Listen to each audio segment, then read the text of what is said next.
जय श्री स्वामी समर्थ. स्वामी समर्थ म्हणतात, मनात प्रेम ठेवा, द्वेषाचा भार सोडा. जीवनात जे काही मिळतं ते आपल्या कर्मांमुळे मिळतं आणि जिथे प्रेम असतं तिथे स्वामी स्वतः येतात. दुःख, राग, भीती, असुरक्षितता हे सर्व मनाचे शत्रू आहेत.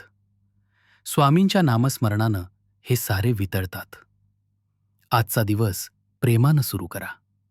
कुटुंबातील कोणाशी गैरसमज असेल तर मिटवा. ज्यानं दुखावलं असेल त्याला मनातून माफी द्या. आणि ज्या गोष्टी तुमच्या हातात नाहीत त्यांची चिंता नको.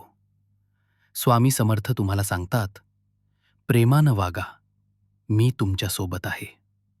हे वाक्य तुमचं आयुष्य बदलू शकतं. जय श्री स्वामी समर्थ.